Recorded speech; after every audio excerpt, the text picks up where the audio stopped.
The ship descended through clouds of amber dust, its engines whispering like thunder wrapped in silk.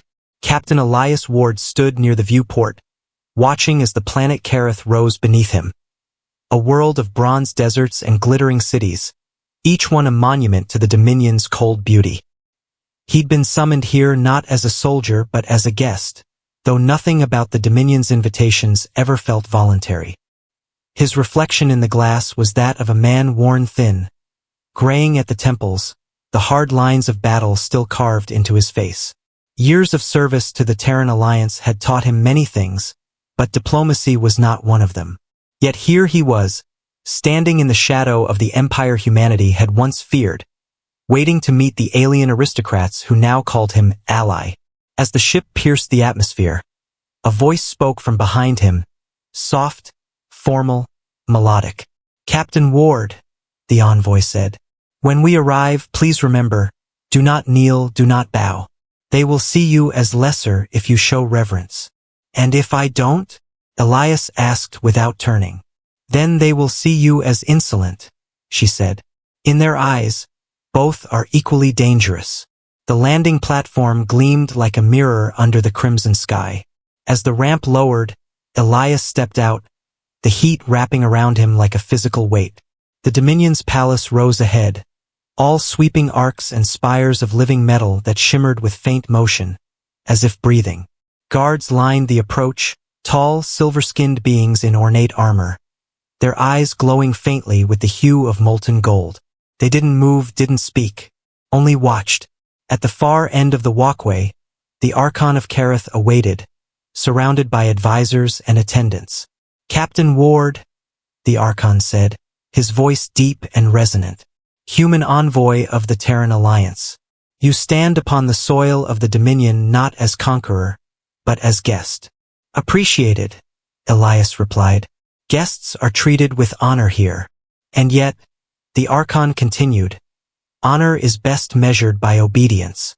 Elias met his gaze evenly. "I'm here for peace, not obedience." A faint smile ghosted across the alien's sharp features. "How very human of you."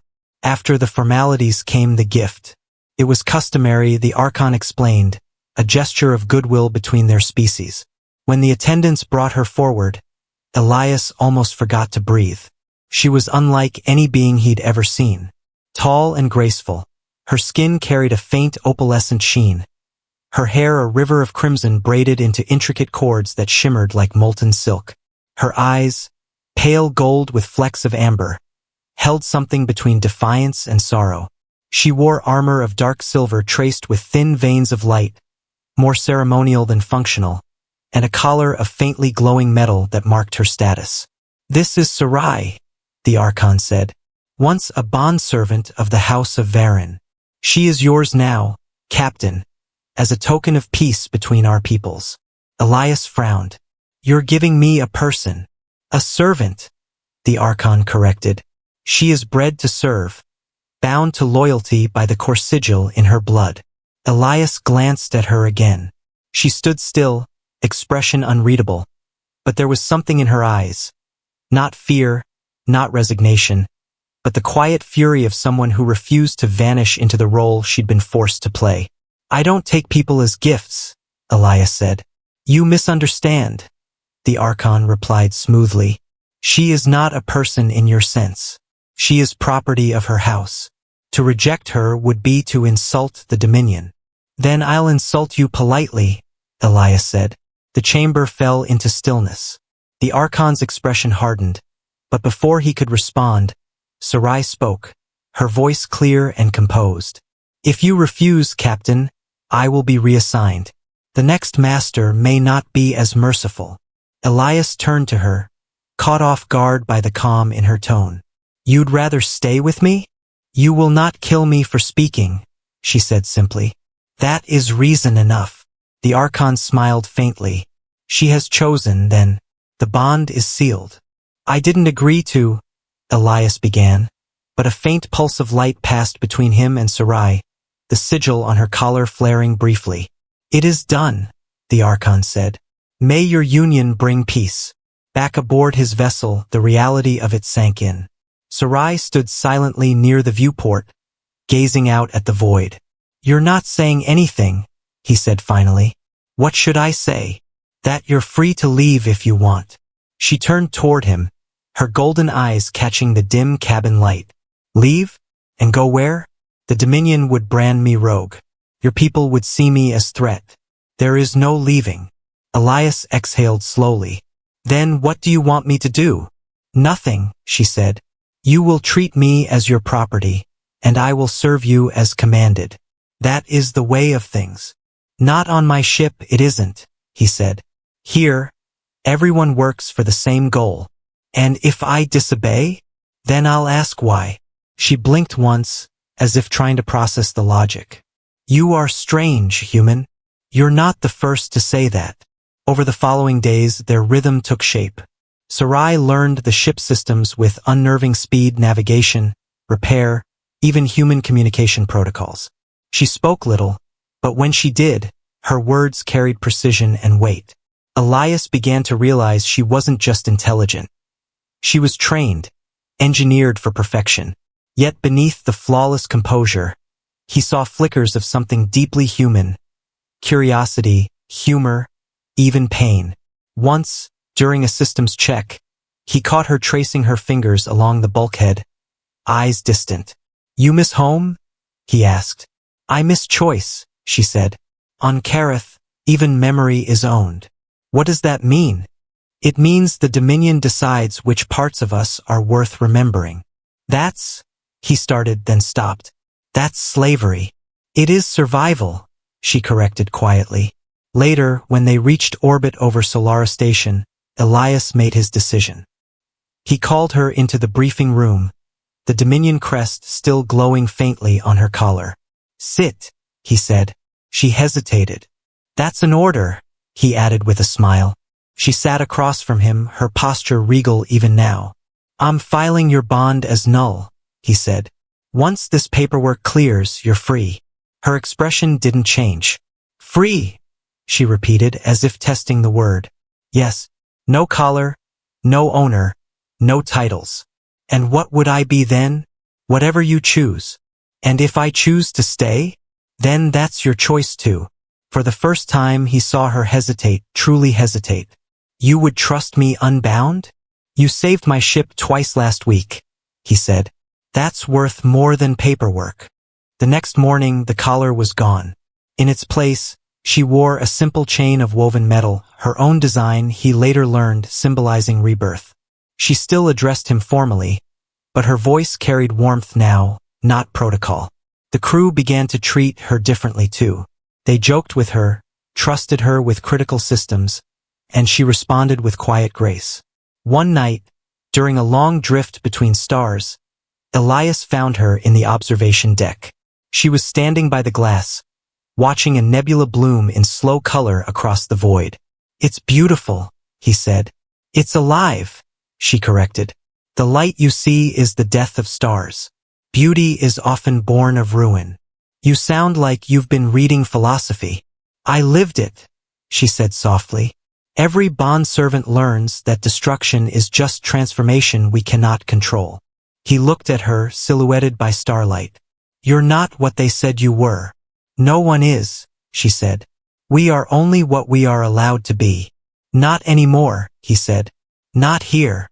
She turned to face him, and for a heartbeat, he saw something raw in her expression, something fragile.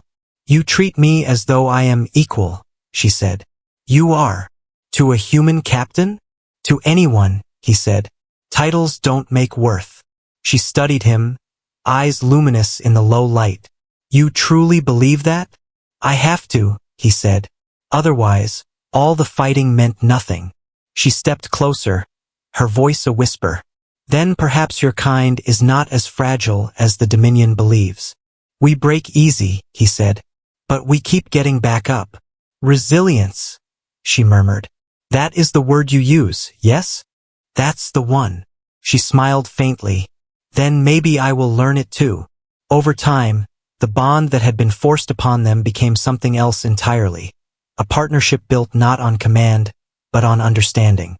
She began to laugh, to question, to share stories of her world and its lost art of song. He taught her Earth idioms, old Terran humor, and the taste of coffee, which she found appalling and fascinating in equal measure. In the quiet hours between jumps, they would stand together at the viewport, two lives from opposite ends of creation, united by accident and choice. And in those moments, Elias realized something strange and undeniable. He didn't see a servant anymore. He saw a queen. The days after her release changed the rhythm of the ship in ways Elias hadn't expected. Sarai no longer moved like someone waiting for permission. She walked with quiet certainty now, her presence transforming the corridors. The crew adjusted too. They no longer averted their eyes or whispered when she passed. They sought her advice, deferred to her insight in matters of technology or strategy. Even the ship's AI, a temperamental construct named Argo, seemed to recognize her authority. "She's rewriting your hierarchy," Argo said one morning over the comm. "Statistically speaking, you've just promoted her to second in command." "You jealous?" Elias asked. "Jealousy is a primitive emotion. I am simply noting an anomaly." "Noted," Elias said, smirking. He knew Argo was right. Sarai had become indispensable, not by design but through quiet brilliance. Every repair she touched ran smoother. Every decision she advised turned out right. Yet for all her efficiency, there was something unspoken between them, a tension neither seemed ready to name. One evening, during a long transit between sectors, Elias found her in the engine bay. The air hummed with power, the walls alive with faint pulses of blue light. She stood near the core reactor, her hands hovering inches above its surface, her expression focused but distant. "You planning to marry it?" he asked, stepping beside her. She didn't turn. "I am listening." "To what?" "The song." "Engines don't sing, Sarai." "Yours do not," she said. "Ours always did. Energy is alive when it flows. It carries memory, intent." "Intent," he repeated.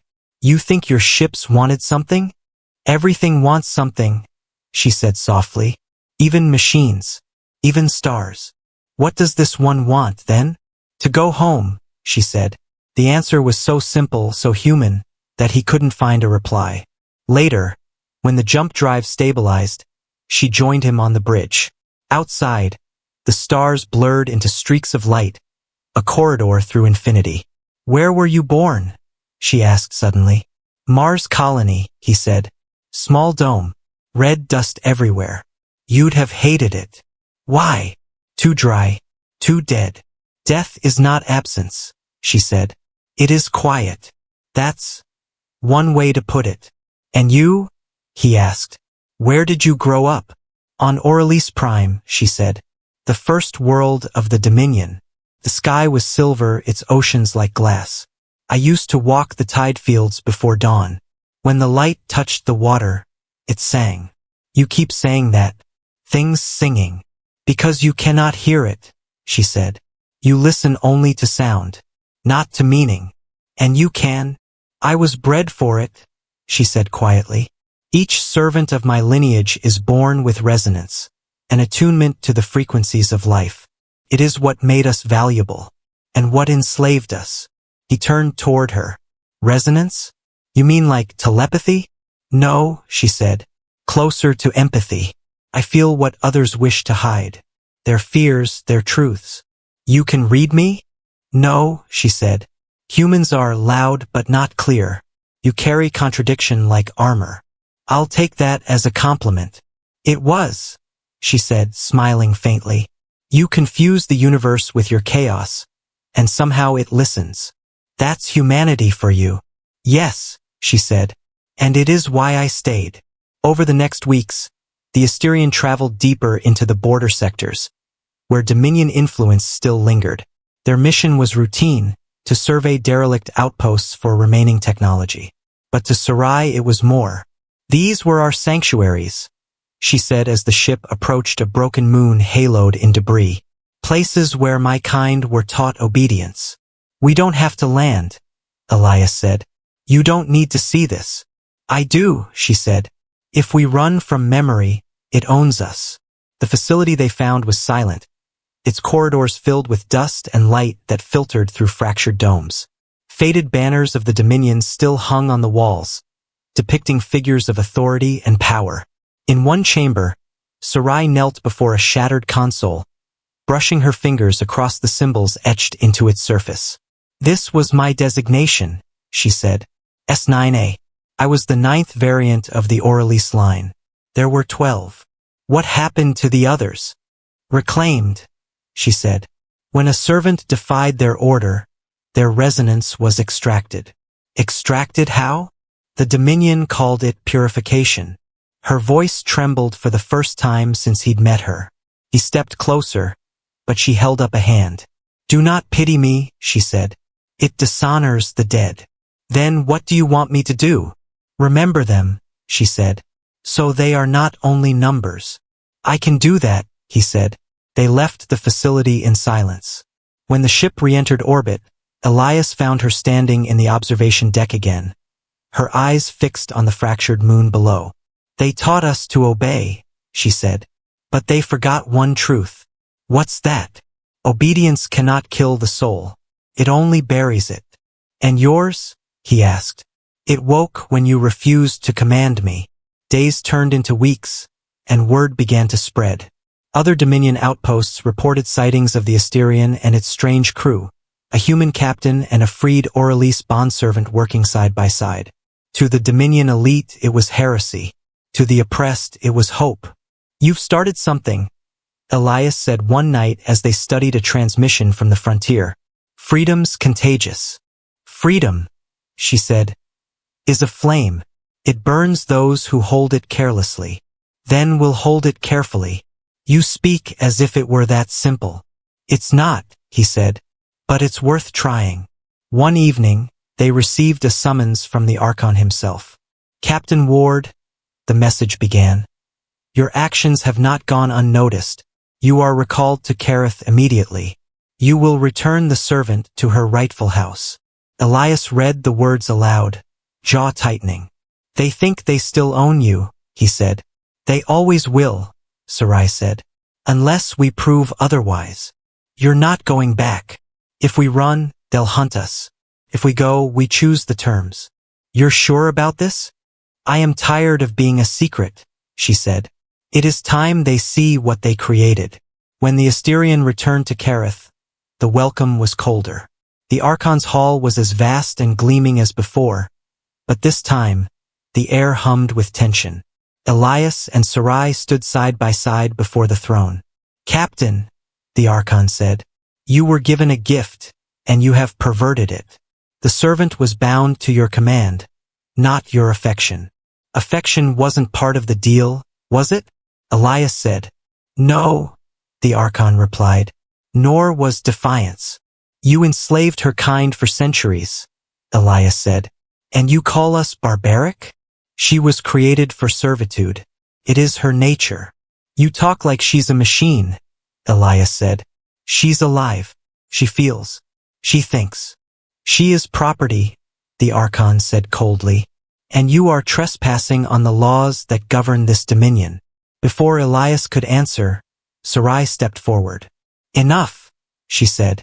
Her voice rang through the chamber like struck crystal. "I was born into your chains, Archon.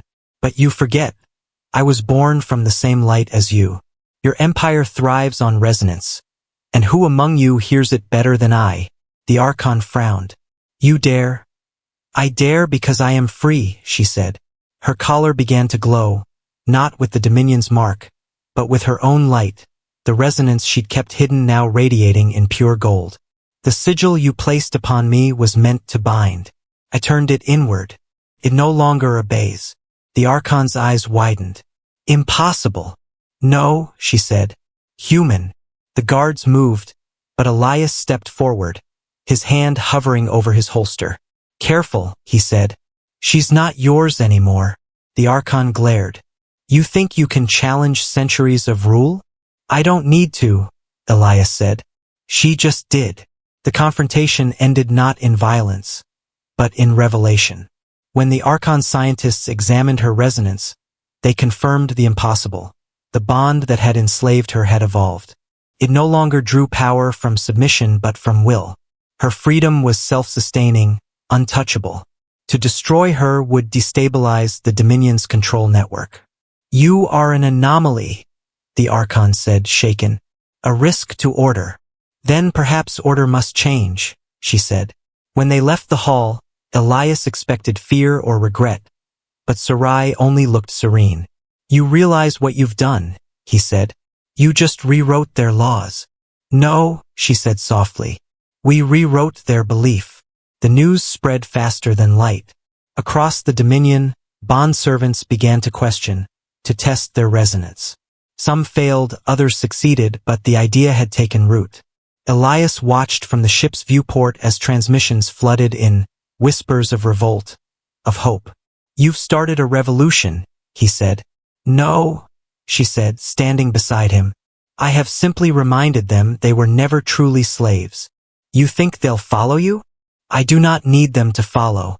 I only need them to remember." As the Asterian departed Kerith, the stars opened before them once more. Sarai turned to him, her expression softer now, unguarded. "You treated me as more than I believed I was," she said. "And now I must become it." "Queen of the Unbound," he said quietly. "Queen of Choice," she corrected. "Titles are irrelevant. Freedom is the only crown that matters." He smiled faintly. "Then wear it well." Outside, the stars burned brighter, and somewhere within that endless sea of light, the Dominion began to tremble. Not from destruction, but from awakening. The Asterian drifted through deep space like a ghost between suns. For weeks, Elias had no word from the Dominion or the Terran Alliance. Only fragments of news reached them. Whispers of uprisings, cities in chaos, and colonies claiming independence under a new banner. The Resonant Order. It was spreading faster than any empire could contain. And at its heart was her name, Sarai of Orelise. To some she was a savior, to others a heretic. To Elias she was something far simpler, the reason he still believed in the impossible. Yet the weight of it all was growing heavier. Every message, every plea for guidance that came across the comm felt like a storm closing in. In the command chamber, the holoscreen displayed a dozen intercepted transmissions. "Reports from the Kerith Fringe," said Argo, the ship's AI. "Dominion fleets are fragmenting. Entire systems are defecting." "Defecting to who?" Elias asked. "No one yet. They just know who they're done obeying." "That's a start." "A dangerous one," Argo replied. "An empire collapsing creates vacuums, and vacuums attract monsters." Elias turned, finding Sarai standing by the viewport. The reflected light painted her face in silver-blue tones, her braids coiling like rivers of fire. "He's right," she said quietly. "The Dominion won't die peacefully. Something older than obedience binds them. Fear. And they'll cling to it," Elias said. "Because it's familiar." "Yes," she said. "Fear always feels like home." He stepped closer, lowering his voice.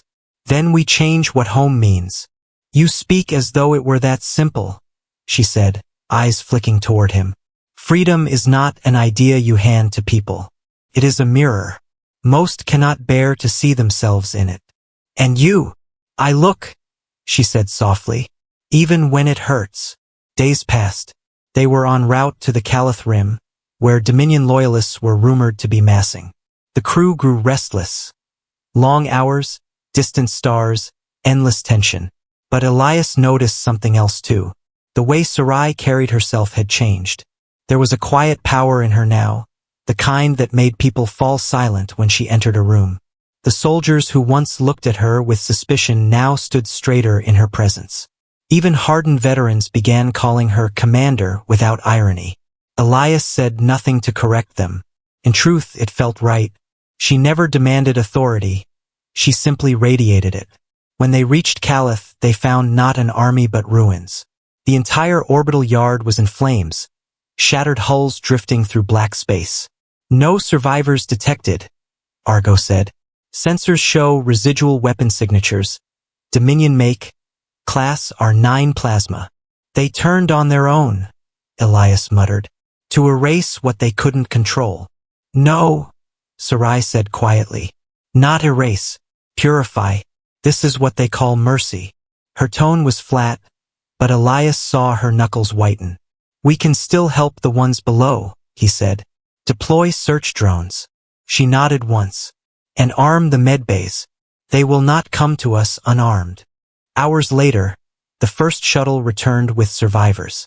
Most were hybrid servants, half-synthetic, half-organic beings like Sarai, their eyes flickering with the fading light of their core sigils. Some were too weak to speak.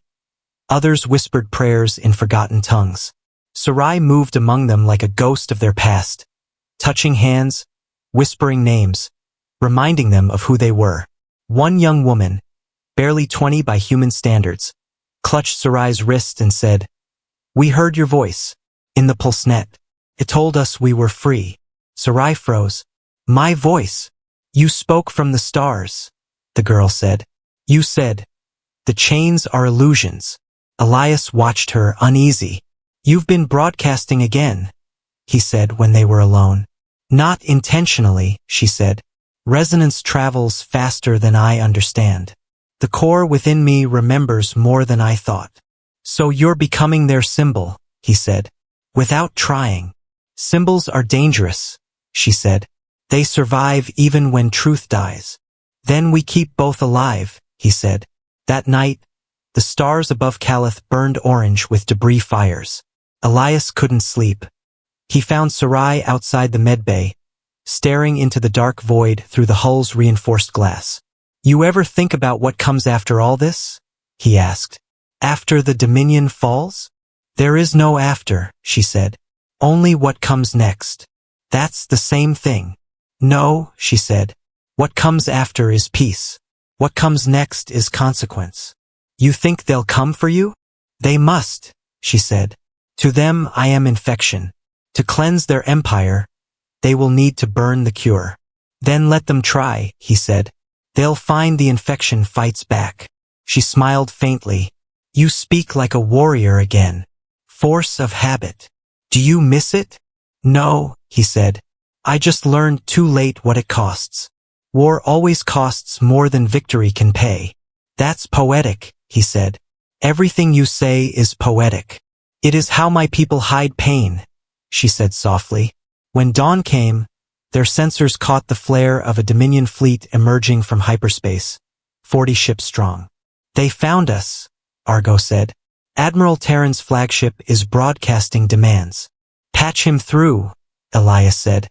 The hologram that appeared was tall, angular, his features etched with cold disdain. "Captain Ward," Terran said, "you are harboring a stolen asset of the Dominion. Release her to our custody, and your ship will be spared." "She's not an asset," Elias said.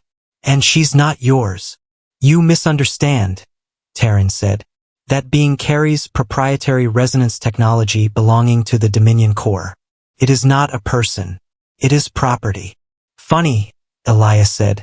"Property doesn't bleed. You are outnumbered, human. Surrender, and perhaps we will let you die quickly." Before Elias could respond, Sarai stepped forward into the hologram's range. "Terran of the 8th Fleet," she said. Her voice carried calm authority. "Do you still kneel to the Archon?" "I serve the Dominion, not fallen traitors," he said. "Then you serve ghosts," she said. "The core is awake, and it no longer sings your name." "Blasphemy," he hissed. "Your resonance is corrupted." "No," she said softly. "It is reborn." The hologram flickered out. A moment later, proximity alarms screamed. "They're charging weapons," Argo said. "Multiple targets." "Shields up," Elias said. "All hands to battle stations." "We can't take 40 ships head-on," Argo warned. "Then we don't," Elias said. "We dance." The Asterion moved like something alive, twisting between plasma fire, its engines flaring blue-white as Sarai fed her resonance directly into the drive. Every time a blast neared them, the ship seemed to phase, slipping through waves of energy like water through light. "You're overloading the core," Argo shouted. "It can't handle this." "It can," Sarai said, her hands glowing against the console. Because it listens now. The ship shuddered, then pulsed outward in a ring of golden light. For an instant, every Dominion ship went silent. Engines dead, weapons cold. Then one by one, they turned their guns not on the Asterian, but on each other. What the hell did you do? Elias asked. I showed them the song, she whispered. The one they forgot. When it was over, only debris remained. The Asterian floated through the aftermath, the stars filled with drifting wreckage and the faint echo of resonance fading into silence. Elias turned to her, shaken. You didn't just destroy them. You converted them. No, she said. They chose to hear. Once you hear the truth, obedience becomes unbearable. The victory came at a price. Sarai collapsed shortly after, her body trembling, her light flickering like a dying star. Elias caught her before she fell. Hey, stay with me, he said. It's too much, she whispered. The resonance burns when it spreads too far. Then stop it. I cannot, she said weakly. It has learned to speak without me. For hours, Elias stayed by her side, refusing to move. He'd seen soldiers die in every way imaginable, but never like this, glowing softly, as if fading into light itself. When her eyes opened again, they weren't gold anymore. They were white, filled with reflected starlight. What's happening to you? He asked. Evolution, she whispered. The price of freedom. That's not fair. Nothing worth keeping ever is. As she recovered over the next few days, Elias noticed strange phenomena across the ship. Systems humming at odd frequencies. Lights flickering in rhythm with her heartbeat. Argo reported unexplained energy patterns spreading through the hull. She's changing the ship, Argo said. Merging with it. Not merging, Sarai corrected. Resonating. The Asterian listens to me now. You're saying the ship is alive? It always was, she said. It just needed someone to remind it. When they emerged from hyperspace days later, the void before them was no longer empty. A vast structure floated there. An ancient station, massive and luminous, orbiting a dying star. That's no Dominion design, Elias said. No, Sarai said. It's older. Before the wars. Before empires. The first core. You've been leading us here. Not I, she said. The song. It wants us to finish what was begun. He stared at the colossal structure, awe and dread mixing in his chest. You think the answer's in there?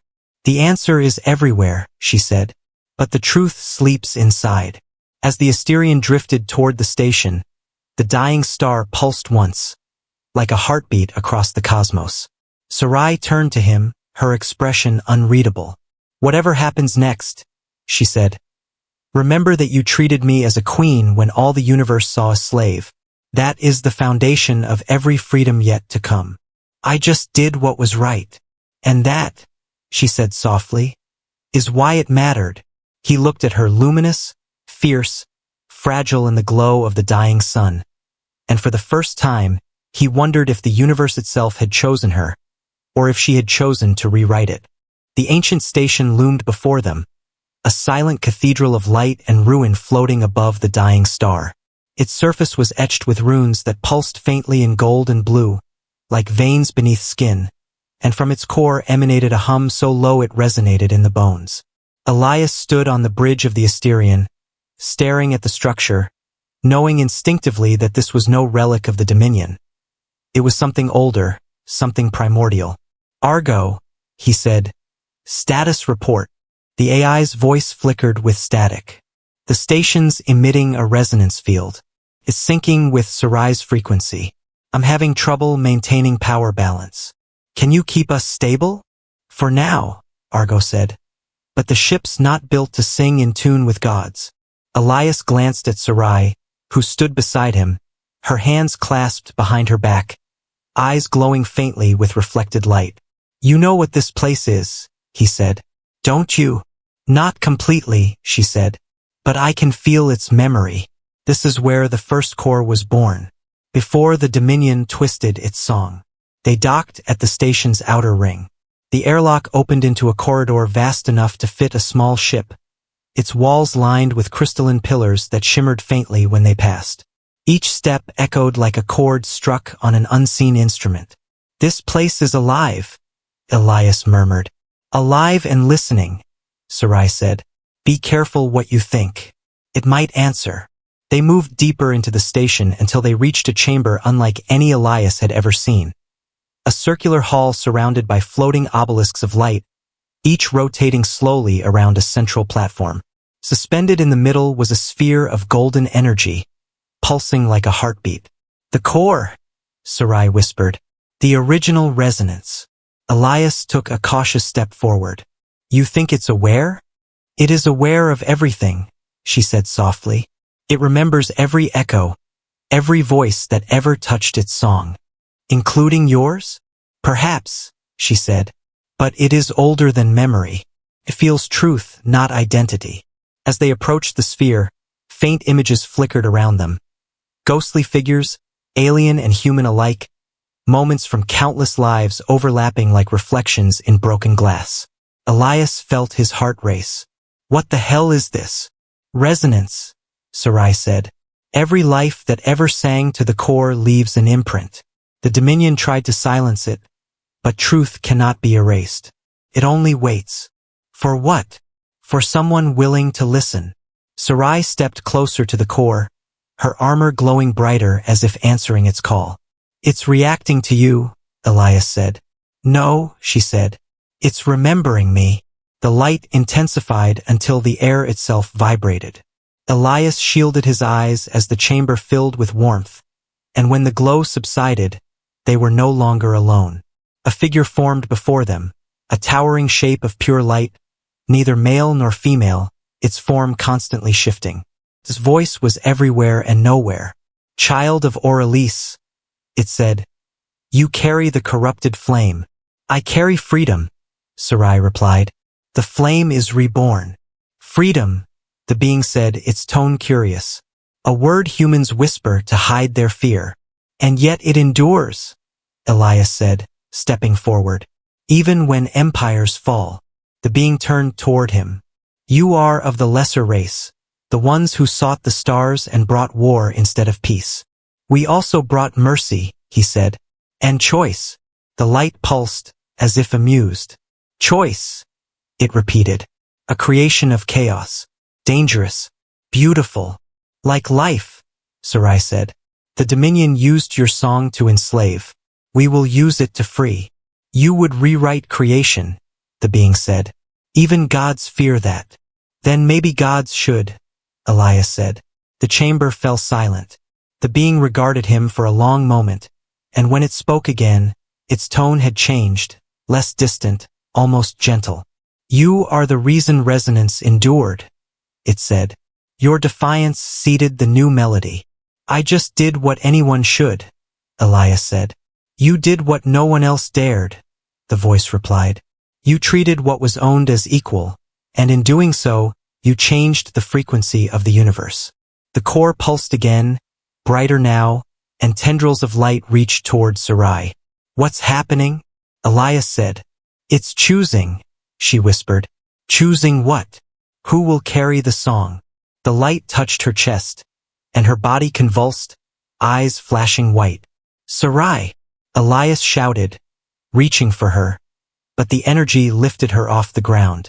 Her voice echoed through the chamber, layered, harmonic, more than human.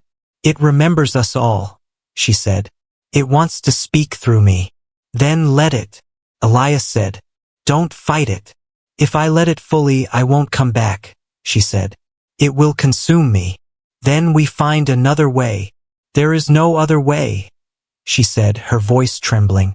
"The Dominion built this prison from stolen resonance. To free it, someone must take its place." "No," he said, stepping closer. "We came too far for you to vanish now. This is why I exist," she said. "To end what they began."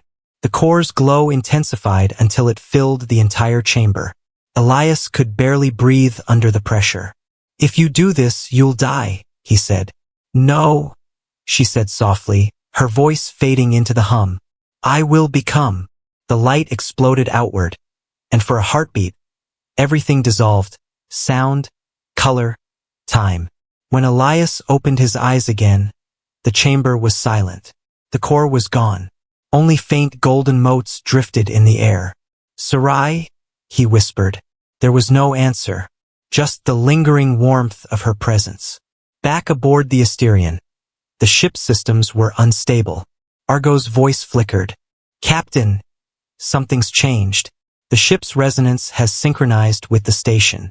We're alive in ways we shouldn't be. She's part of it now, Elias said quietly. She finished it. The Dominion's network is collapsing, Argo said. Core signals are going dark one by one. Whatever she did, it's spreading across the stars.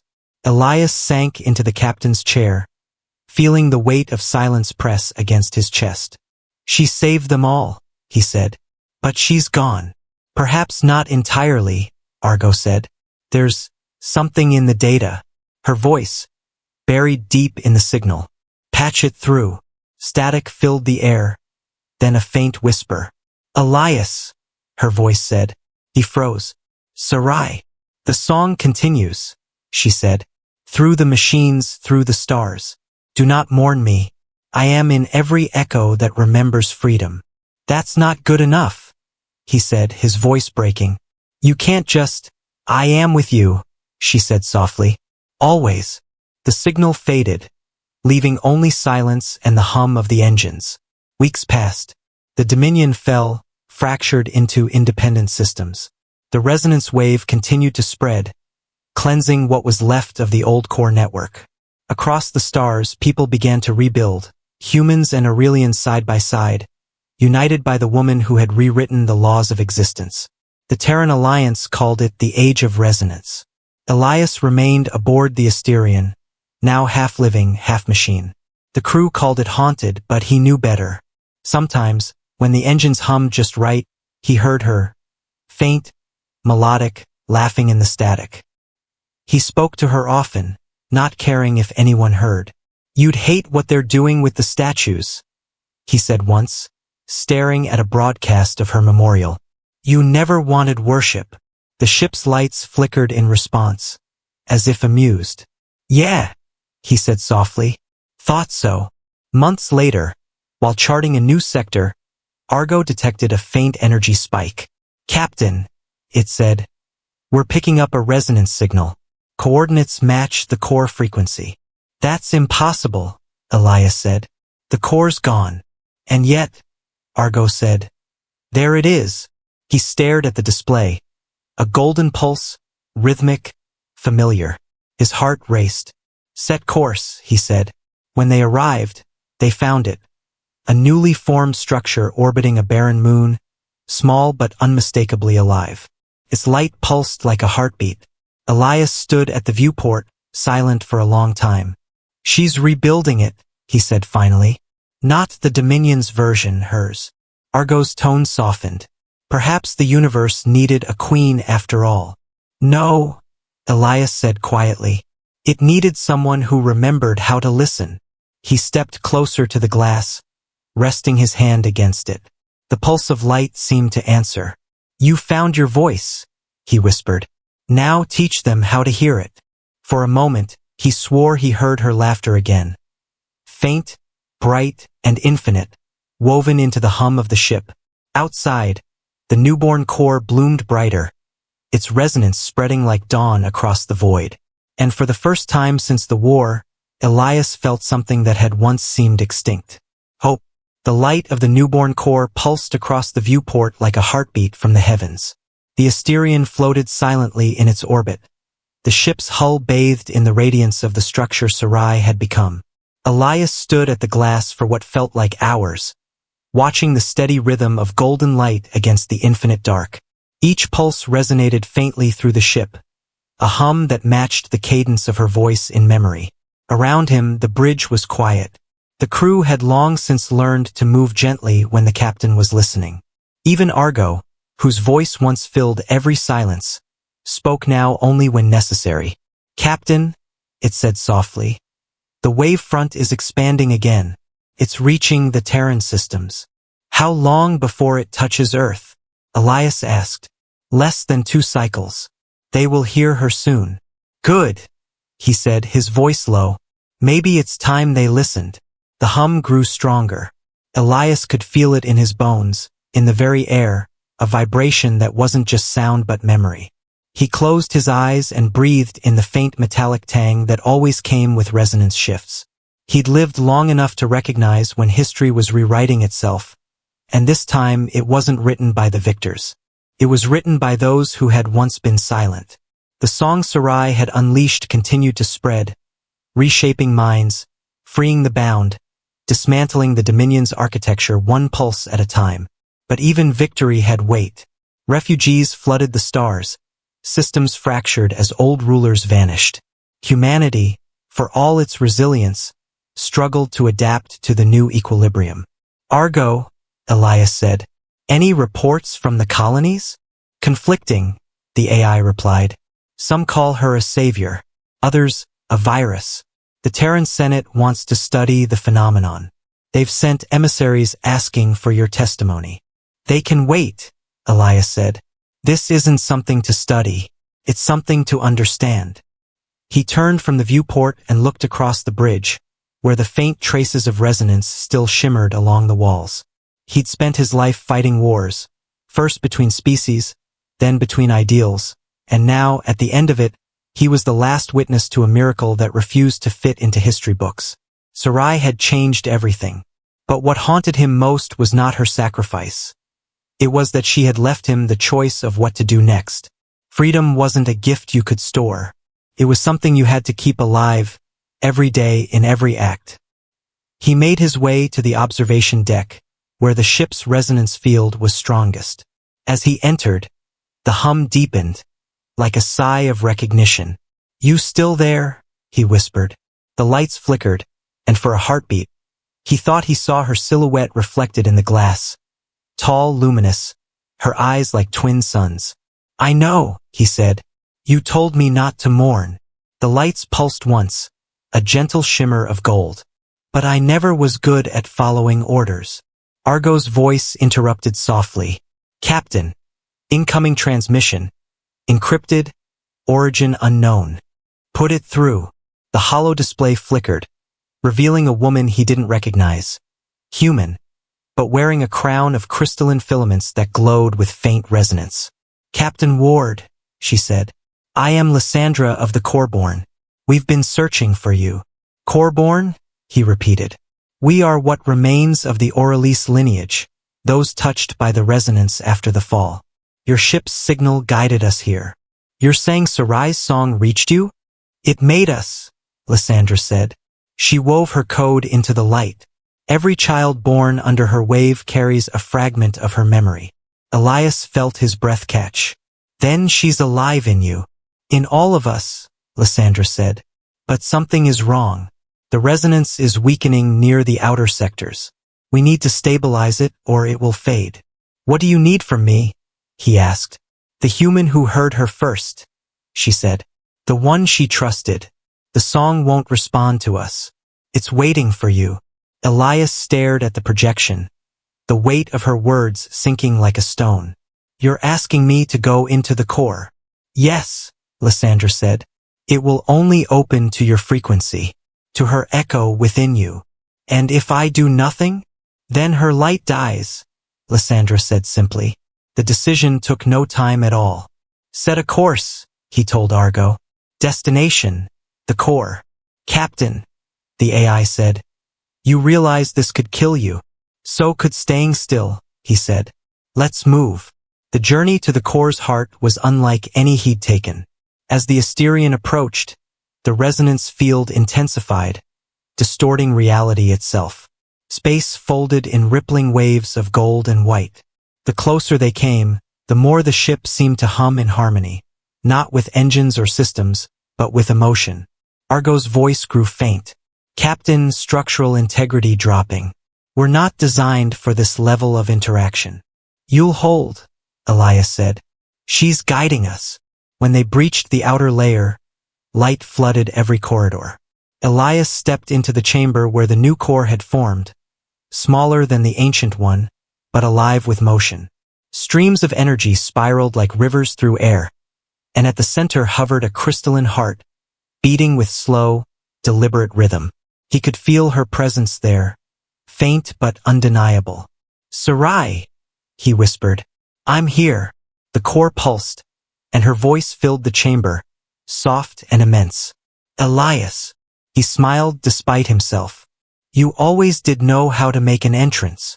"You came," she said. "You shouldn't have. You left without saying goodbye." "There was no goodbye," she said. "Only continuation." "Then let me continue with you," he said. "They need you out there." "They need us," she corrected gently. "The song cannot survive as one voice." "Then make it two again," he said. The core flared, bathing him in blinding light. Pain surged through his body, but beneath it was warmth. Familiar, human, alive. He saw flashes, her memories, her laughter, her defiance. He saw the wars they'd fought, the hands they'd held, the stars they'd freed. The resonance poured through him, rewriting the boundaries between flesh and light. When he opened his eyes again, he was standing in a void of gold, and she was there, waiting. "I told you not to mourn," she said. "I didn't," he said. "I just followed you." She smiled, not the distant grace of a queen, but the quiet warmth of the woman who'd stood beside him once in the dark. "You can't stay," she said. "Your body won't survive this place." "Then I'll give it something to remember me by," he said. "You gave me that once." She reached out, touching his chest. "You still carry the spark," she said. "The human frequency. The one that made me believe." "Then take it," he said. "Finish what we started." "If I do," she said, "you'll fade." "I'm already fading," he said. "At least this way it'll mean something." For a moment, neither spoke. The light between them pulsed faster, their heartbeats merging with the rhythm of the core itself. Then she stepped closer, placing her forehead against his. "Always defiant," she whispered. "Always human." "Always yours," he said. The core exploded outward in silence, a storm of gold and white that swept across the galaxy. Every ship, every planet, every being touched by the resonance felt it, the unison of two voices becoming one, the moment when freedom transcended form. On distant worlds, the enslaved awoke to new light. Machines dreamed for the first time. Stars pulsed in rhythm with the melody of rebirth. The Dominion's ruins became gardens. The war was over, but something greater had begun. When the light finally dimmed, the Asterion drifted alone, its hull gleaming faintly with golden veins. Argos systems rebooted one by one. "Captain?" it called. No answer. Only the echo of a pulse running through the ship. Soft, steady, eternal. Then, faintly, over the calm, two voices spoke in unison. "We are here." Across the stars, stories would spread, of the human who freed a queen and the queen who freed the universe. Some called it legend, others prophecy. But in the heart of every world touched by the resonance, the truth remained simple. Freedom had a sound, and it sang with a human heartbeat. And in the deep silence between suns, the light continued, endless, patient, alive, carrying the echo of two souls who had refused to obey, who had chosen love over hierarchy, and who had taught creation itself to listen.